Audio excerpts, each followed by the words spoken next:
sir. Good morning to all of you, all teachers sir. Ma'am, तो मेरा नाम मोहनलाल कुंगाटिया, मैं ग्राम बेदरे से हूँ। मैं MSc जूलॉजी का स्टूडेंट रहा हूँ PG कॉलेज दंतौड़ा। यहाँ पे गणेश सर हैं, मेरे टीचर हैं, सर मेरे सीनियर हैं मनको सर।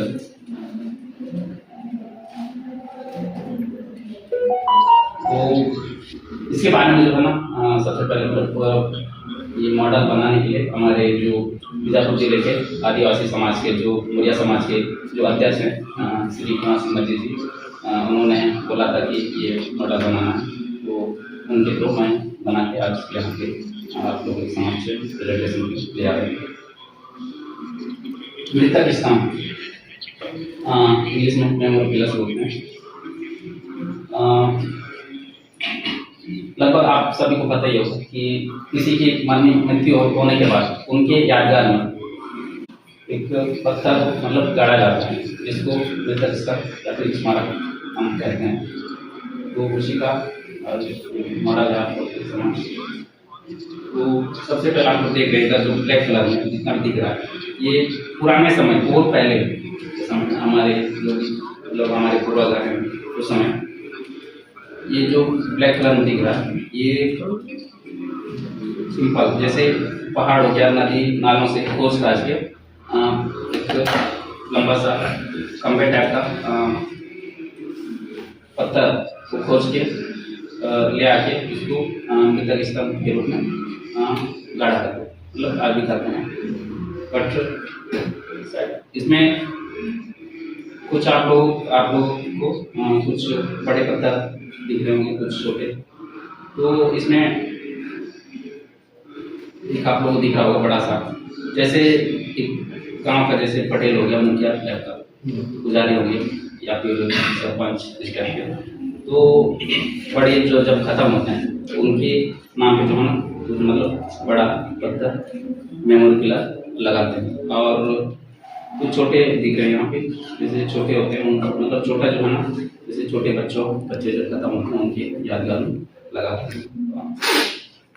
ये जो आप लोग देख रहे हैं ये सामने स्मारक के जस्ट सामने में लगा हुआ, ये जो है ना इसमें चढ़ावा चढ़ाते हैं।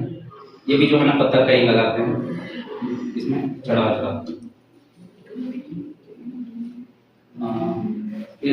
इधर आप लोग को कलरफुल पिलर दिख रहे हैं। ये जो है ना अभी वर्तमान में कुछ समय से ये अभी वर्तमान में वो बनाए जाते हैं। ये वाला जो है ना सीमेंट से बनाए जाते हैं, राड वगैरह लगा के सीमेंट से बनाते हैं। और इसमें जो है ना कुछ सालों से कलर करके इस टाइप का बनाते हैं। और इसको मतलब अच्छा थोड़ा अच्छा दिखाने के लिए यहाँ पे कुछ ऊपर में डेकोरेशन भी करते हैं, इस टाइप का झंडा या फिर कुछ लकड़ी से कुछ हो गया, चिड़िया हो गया, इस टाइप का उसका यहाँ पे बना के लगाते हैं। यहाँ पे जो है ना मेमोरी पिलर में आप लोगों को सामने एक स्टिकर दिख रहा होगा। यहाँ पे जैसे कोई मरते हैं उनके नाम पे जो पत्थर काटे हैं उनका फिर सबसे पहले नाम जाता है, फिर जन्म तिथि, फिर मृत्यु तिथि, ये सब करते हैं।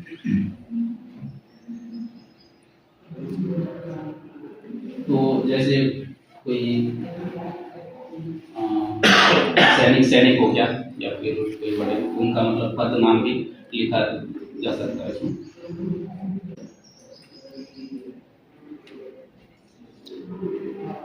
अभी ये कहीं कहीं लकड़ी का भी बनाया जाता है क्या मृतक स्तंभ? जी जी, सिंबॉलिक तौर पे जी, उसमें भी कुछ डिजाइन बनाया जाता है जी लकड़ी जी। तो ये जो है मेमोरी पिलर जो है ना, जहाँ पे अंतिम संस्कार करते हैं या फिर जहाँ दफनाते हैं उस जगह पे इसको नहीं गाड़ा जाता। अच्छा, उस जगह से हट के अच्छा जी दूसरा जगह पे लगाते हैं। जैसे अभी हम लोग पुटरू से बेदरे गए थे, जी। तो हमें काले पत्थर वाले बहुत दिखाई दिए, लेकिन ये कलर मतलब अभी इस रास्ते में बन रहा है या किसी और जगह पे बन रहा है? अभी आजकल जो होता होगा उसमें यही वाला जी, जी। पद्धति उपयोग करते जी। हैं। ये आपके प्राचीनतम कालों ये में पिछले समय में जैसे उस वीडियो में आप लोग दिखा रहे हैं पुराना गढ़ा हुआ, जी। वो पुराने समय का है। जी जी। और अभी जब कोई मृत होते हैं तो उसके लिए जो इस प्रकार के जी। सीमेंट और थोड़ा सा आर्ट का उपयोग करके बनाते हैं। वो संगमरमर का जो पत्थर उसका भी खरीद के ले जाते हैं। पत्थरगढ़ी भी बोलते हैं क्या? हाँ सर। पत्थरगढ़ी किसको बोलते हैं, यही है?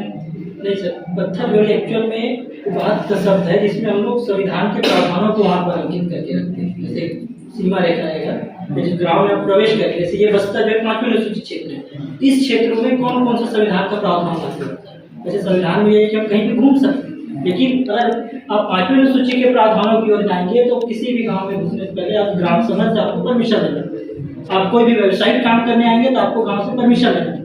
वो ग्राम सभा के प्रावधानों को दिखा जाता है, उसको पत्थरगढ़ी कहते हैं।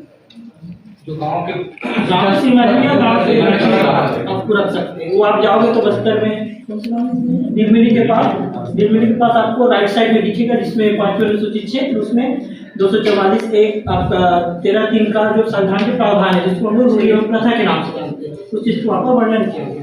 तो एक चीज और जानना है मुझे जी। तो अगर किसी की मृत्यु होती है ट्राइब्स में जी। तो उसको दफनाते ही हैं कि उनको दाह संस्कार भी करते हैं, क्या प्रथा है ये बताइए। सर जैसे इसमें मतलब दोनों ही होता है। अच्छा जी। जैसे मान लीजिए कोई मतलब बुजुर्ग पुरुष या फिर महिला मतलब बीमार पड़ के खत्म हो गए, उनको जो है ना दफनाया जाता है।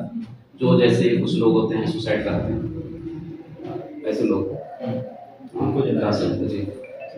वो हम लोग मुक्ति जिसे कहते हैं उसके आधार पर। जी। तो जो जिसको जहाँ पे दफनाया जाता है उसके जगह पे वहाँ पे कुछ और कुछ रखते हैं कि नहीं रखते। जैसे आपने कहा कि ये मृतक स्तंभ जी। उस जगह नहीं रखते हैं जहाँ पे एक्चुअल में उसको दफनाया गया है, दूसरी जगह पे एक कंटिन्यू रखते हैं। तो जहाँ पे दफनाते हैं वहाँ पे भी कुछ चिन्ह के लिए रखा जाता है कि वहाँ कुछ नहीं रहते।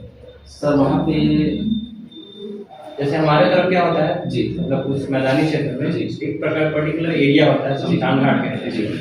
या तो वहाँ जलाना रहता है या तो वहाँ दफनाना रहता है। तो जिस जगह दफनाते हैं उसी जगह पे क्या बनाते हैं हम लोग, उसी के आकार का लगभग मठ जैसा बनाते हैं और उसके बाहर में उसका नाम हम लिख देते हैं। जी। ठीक है, तो उस प्रकार की प्रक्रिया इधर चलती है कि नहीं चलती? चलता है सर, वो भी चलता है। अच्छा, लेकिन ये पृथक है, उससे भिन्न है। जी। ये जो आप बता रहे जी हैं सर। वो दफनाने वाले, हम लोग यही समझते थे अभी तक, जहाँ जहाँ मैंने देखा जी। मुझे लगता था कि यहीं पे मतलब इनकी मृत्यु हुई है। लेकिन मेरे मन में सामान्य सा सवाल था जी। कि एक व्यक्ति आकार से दफनाया गया होगा तो स्वाभाविक है कि वो 5 से 7 फीट का आकार होगा, तो उतनी लंबी स्पेस होनी चाहिए। लेकिन ये जो मृतक स्तंभ था, गड़ा था, वो बहुत पास था। जी। तो मेरे मन में सवाल तो जरूर था और उसका जवाब आपने दे दिया। सर ये मैं बताऊँ, जलाने वाला जो कॉन्सेप्ट है वो ऐसा है कि अगर ऐसी चीजों को जलाते हैं जो दोबारा ना हो, जैसे कोई सुसाइड है, तो हमको ऐसी चीज नहीं होना है। अच्छा, सिंबॉलिक तौर और पर हम वो वापस दफनाते इसलिए कि जब वापस आए। बच्चा जब पैदा होता है उसमें जो नाक जिसको काटते हैं उसको जमीन में ही दफनाया जाता है, वो उसी मिट्टी का है, उसको दोबारा आनी चाहिए। लेकिन मैं कई कई जगह देखा हूँ ये काले वाले जो पत्थर दिख रहे हैं ना, ऐसे दिखा दीजिए ना, पर्दा को ऊपर में रख दिए रहते हैं। सिंबॉलिक है। जो खाने वाला दिखेगा कि सींग वाला दिखेगा, वो सिंबॉलिक रहता है उनके अकॉर्डिंग, उनको क्या पसंद था। यह हो सकता है कि वो कपड़ा और ढांकी रहते हैं। इसका मतलब जैसे ये मान के चलिए कि हम अगर ये कहें कि हम उसे स्मृति के रूप में याद करना चाहते हैं, इस वजह से हमने ये स्मृति स्तंभ निर्धारित किया हुआ है कि ये हमारे सब पूर्वज रहे और जिनके लिए हमने एक स्मृति स्तंभ बनाया। जैसे मेरी 50 पीढ़ी मुझे अगर याद करना हो तो मुझे पता नहीं है, मेरी तीसरी पीढ़ी कहाँ पे खत्म हुई और कहाँ पे उसको दफनाया गया ये पता नहीं है। तो उसके लिए एक मान के चलिए कि अगर आप पूर्वज हैं तो आप उसे बता सकते हैं कि आपके पूर्वज ये थे और उसको मतलब हमने आपको स्मृति के तौर पे याद करने के लिए बनाया हुआ है। तो एक प्रकार से ये मृतक स्तंभ ना होकर ये स्मृति स्तंभ है। जी, ये वाला। इसमें सर क्या होता है कि अलग लगता है, एक तो रहता है तो पूरे गांव पे ऐसे रहेगा, ये हो सकता है कि परिवार कहीं रहेगा, परिवार में भी ऐसे रखते हैं कि छोटा बड़ा ऐसे लाइन से कहीं कहीं है जहाँ से बड़ा रहेगा फिर छोटा, जो उनके जनरेशन के अकॉर्डिंग कि सबसे पहले कौन थे, फिर में नाम तो नहीं रहता लेकिन उनको जुबानी याद होता है कि हाँ ये इस जनरेशन के हैं। अच्छा, इसलिए क्या वही घर पर परिवार के लोग ये स्तंभ बनाते हैं या कोई और बनाते हैं? एक पर्टिकुलर व्यक्ति को बोला जाता है? आजकल से जो कलर वाला आया है वो दूसरे को बुलाते हैं, नहीं, परिवार वाले सिंपल वाला घर वाले ही कर सकते हैं। और उसके लिए विशेष प्रकार का पत्थर खोजना होगा जिसकी लंबाई लंबी हो, हाँ वो उन लोग देखते हैं सब। सर मेरा भी क्वेश्चन है, जैसे किसी कारणवश नष्ट हो गया तो फिर से इसको रिकंस्ट्रक्ट करते हैं क्या? जैसे मान लो पत्थर पड़ा है और टूट गया है तो उसके लिए और क्या विकल्प है कि वो वैसे ही रहेगा? नहीं, उसको दोबारा रिपेयर नहीं किया? नहीं। एक बार जैसे टूट गया तो ये मान लीजिए कई साल पुराना हो गया है पत्थर, मतलब एक्चुअली में इसको टच नहीं करना है, मान लीजिए एक बार गड़ गया और एक बार रख लिया गया जी। तो वो यथावत रहेगा, स्वयं से टूटेगा तो टूटा ही रहेगा, उसको वापस जोड़ना नहीं ऐसा। तो ये कहीं भी लगा सकते हैं, जैसे मैं इधर कुटू जाता हूँ है ना, तो ये गांव के अंदर रहता है कि गांव के बाहर रहता है कि कहीं तो ये होता है सर वो उसके लिए एक जगह निर्धारित करते हैं गाँव वाले जी। वो गांव के अंदर भी हो सकता है, गांव के बाहर भी हो सकता नहीं सर जी, गांव का एक पारंपरिक सीमा जिसको बोलते हैं, उसे बाहर पारंपरिक सीमा के अंदर ही रखा अच्छा जाता है। अंदर रखते हैं, बाहर नहीं रखते। परिवार वाला जो रहेगा वो अपने दूसरे गांव में, जिस परिवार में जहाँ पर कुटुंब का मेन वहाँ रखा। हमारे घर उधर मैदानी क्षेत्र में इसे गांव से बाहर रखा जाता है। जैसे सियार है ना, नहीं, उधर की प्रथा कुछ अलग चलती है, चाव या बाकी चीजों को अशुभ माना जाता है, छुआ मानते हैं, छूत मानते हैं, इस वजह से उसको सीमा से बाहर रखते हैं। इधर के क्षेत्र में मैंने देखा गांव के अंदर भी, परिसीमा के अंदर भी उसे सिंबॉलिक तौर पे रखा जाता है। सर अभी भी तो सामान्य क्षेत्र में देखो तो अपने अपने खेत में बना के रखते हैं, खेत में बना के रखते हैं, वही स्मृति के तौर पे वो तो अपने ही जगह पे है। सर कहीं कहीं मैं भी देखा हूँ, जैसे नेमेड से कुटरू बीच आते रहेंगे तो उसमें सींग जैसा भी कुछ होता है, हाँ वो डिजाइन वो सर अच्छा उसी का डिजाइन अच्छा दिखाने के लिए। तो इसमें जो है ना जैसे विशेष बैगा वगैरह भी जब किसी की मृत्यु होती है तो उसके लगभग मंदिर जैसी लगती वो है। गांव के हिसाब से अच्छे से बनाते हैं। हाँ, वो अच्छे से बनाते हैं, क्योंकि उसकी पूजा भी की जाती है। जी। लगातार जैसे आपने इसमें बनाया हुआ है सामने, पूजा वूजा करने के लिए वो भी बना के रखते हैं। जैसे इसमें लाइन से लगा हुआ है, जैसे मान लीजिए एक लाइन में जो है ना, जैसे कोई मच्छी परिवार के ज्यादा मेरे क्षेत्र में मतलब एक परिवार के लिए एक लाइन ऐसे निर्धारित कर देते हैं, इससे स्मृति याद रहे जी। ये इस परिवार के हाँ। लोगों का जी। स्मृति चिन्ह है। जी।